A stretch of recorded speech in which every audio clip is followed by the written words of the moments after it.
everyone, it's Cathy Zielske. Welcome back to my YouTube channel. Today I've got a fun project using stencils and a little bit of masking. I had a suggestion from a YouTube comment and I thought I would give it a try and mask off areas of my stencil. I think the cards turned out great, so let's take a look at the products. The stencils I'm using today are from Gina Designs, two really fun, bold stencil patterns. I've got a rainbow of ink, also from Gina, and I will have these colors listed below. This is a really great combo. I've got some embossing ink here, but also wanted to show you my life-changing brushes. I have the large set, and I'm just going to use one for each color. I'm also going to be using a little post-it tape and some purple tape, and that's what I'm going to be using to mask off parts of my stencil. I've got two embossing powders from Brutus Monroe in the Gilded and Sterling, gold and silver. I'll be stamping my sentiment using the Stop, Drop, and Party set. And I've got some clear drops from Studio Katia, as well as my cardstock, which is the Nina Solar White. And pixie spray. I'm going to be using that to hold my stencils in place while I ink blend over them. Let's get started. The first step is to take one of my stencils and I'm going to put it in this little box that I keep in my craft room. And I'm going to shake up my pixie spray and just lay a very thin layer over the stencil. Just going to go back and forth a few times. This doesn't really have an odor, but I still hold my breath while I'm spraying. And I'll let it sit for just about a minute, and then it gets nice and tacky, and I can place it down over my cardstock.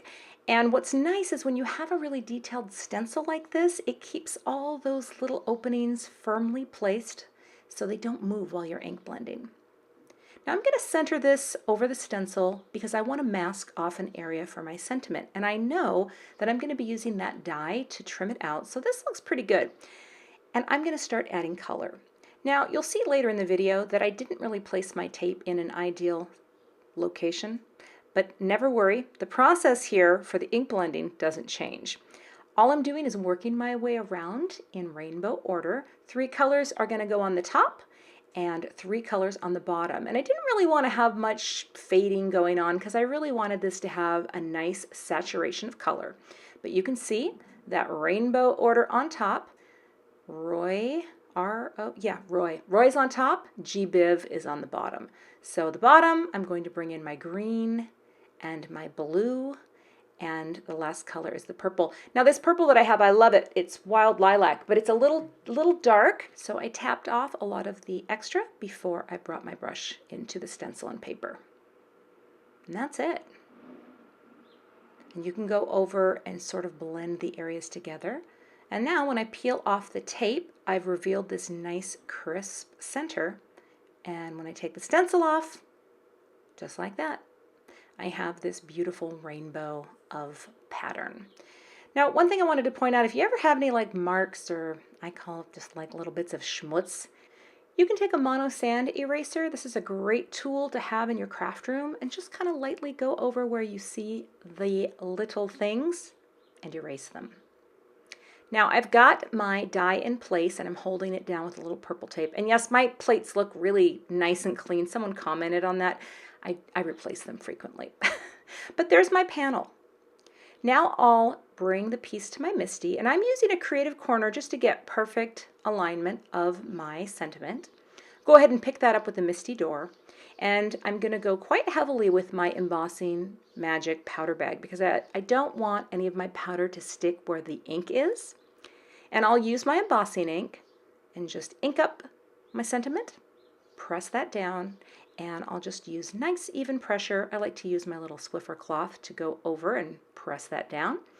Now I will add my powder, sprinkle that right in the center, tap off the excess, and wherever there's powder that didn't come off, and there are a few areas where the powder was a little sticky, I'll just take a dry brush and go over all of those areas and make sure there's no extra powder where it shouldn't be.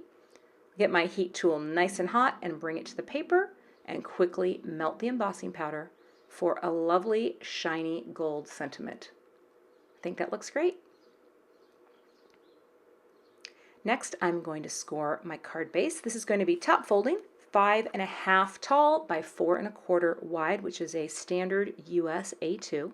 I'm going to press that down with the bone folder. And I always like to tape my cards closed when I'm working on them so they don't pop open. And there you go. I've covered the back of the blended piece with foam tape and I'm popping it up just like that. I think that looks really nice. Now here I wanted to show you. So this is the one I just did on the left. And if you will notice, there's my tape. I'm going to hold my tape up and line it up because what happened was when I placed my tape on the stencil, I didn't pick a place that was perfectly even across. Does that make sense? You can see that little dip down there and right there it dipped. The one on the right has a more straight line, so I decided to go with that one. I know. You live and you learn. So if you have a detailed stencil, just make sure if you're using your tape, you know what I mean? You mask it so that you have nice straight edges. And then I'm just adding some of the clear drops using some Nouveau Crystal Glaze. And that's the finished card. I think that looks really fun. So let's move on to the second project.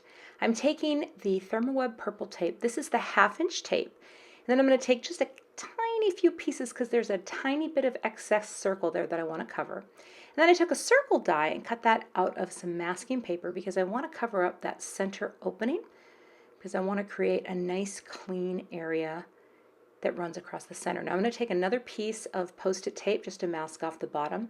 And then I'm doing the same color combo and working my way around. The only difference on this card project is that I'm trying to go a little darker from the center, and then I'm going to try to have it be faded out much more light so it creates a softer fade towards the edge of the card. Moving my Post-it tape and then continuing around in rainbow order. Again, darker towards the center, and then a lighter hand going out to the edges. And that creates a nice rainbow blend. So now when I peel this off and the circle, I've got a line and a circle and it's very crisp, and that gives me a center area to stamp in. I went ahead and stamped Let's Party and embossed it in silver, and then I am popping this up also with some foam tape onto a white card base, just like that. And I like that soft fade at the edge. And to finish this card off, I'm also going to add the clear drops, and I'm going to take that second ring of circles and just go every other one. And I think that's a pretty fun way to finish off the card. So that's the second card. Again, I love having that little center area masked off with all the pretty color surrounding it. Thanks so much for watching today. I would love to have you become a subscriber to my YouTube channel. And if you don't want to miss any videos when they post, hit that gray bell below the video. I'll see you back here with another card project soon.